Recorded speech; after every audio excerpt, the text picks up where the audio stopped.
Hey guys, hope you're having a good week. Welcome to Wednesday's HomeWOD. It's number 36 of week 7. Alright, so what we've got today is a big focus on the deadlift. So we've got a strength portion and then we've got a good metcon afterwards. Kicking off part 1 with our deadlifts. So what we're going to do today is 100 reps, but we're going to do it in a controlled time domain.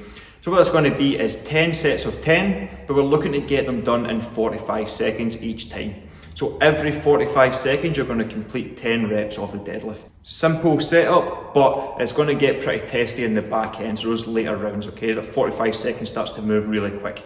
Now in terms of loading on this, we're going to need to play with it depending on our equipment, but I'll give you some ideas of what we would be using in the gym.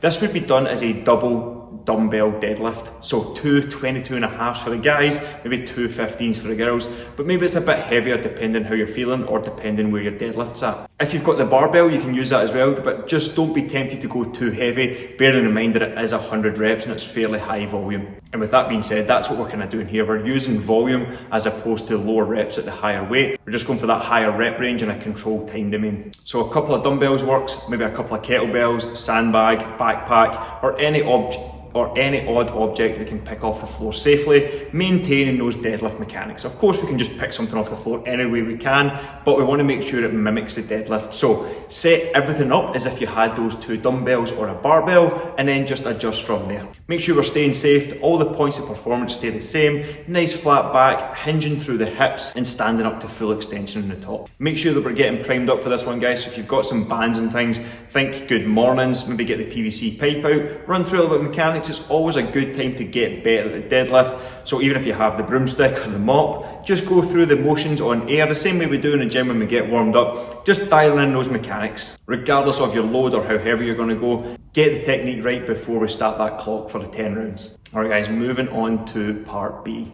Now what we've got is a couplet with descending reps. We're going to throw in a little bit of monostructural in between there as well. So the 2 movements are going to be dumbbell snatch and then dumbbell overhead reverse lunges. So that same dumbbell we use for the snatch is going to be the same one you use for the overhead lunge.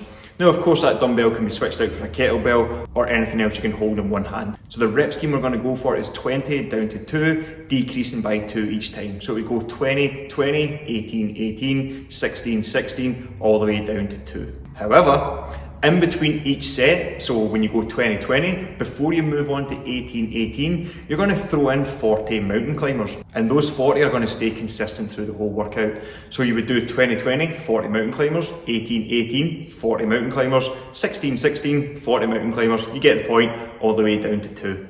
And we're going to complete all of that as fast as possible.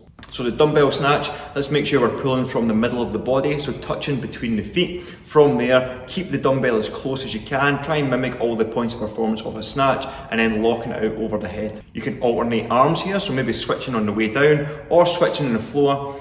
Just be cautious that we don't turn this into a big deadlift.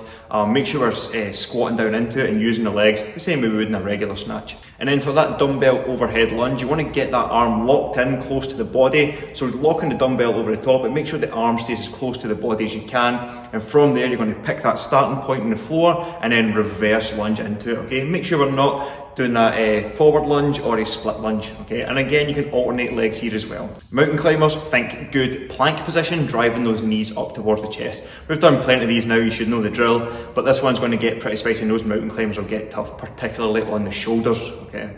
Now, if the overhead lunges get really tough and you can't quite stabilise that weight over the head, we can just drop that down into the front rack position, or we can just bring the weight down to the side. Just modify it to suit you and see how the workout goes as you go. But really work hard to try and maintain that overhead position as long as you can. Alright guys, that's our Wednesday workout, right? Spend a little time on your deadlift, dial in that technique, set the clock, get through them, but then take a little break, take a little rest, then smash today's metcon. Anything we can help with, just reach out, we'll get back to you. Thanks for watching today, good luck, and we'll see you tomorrow.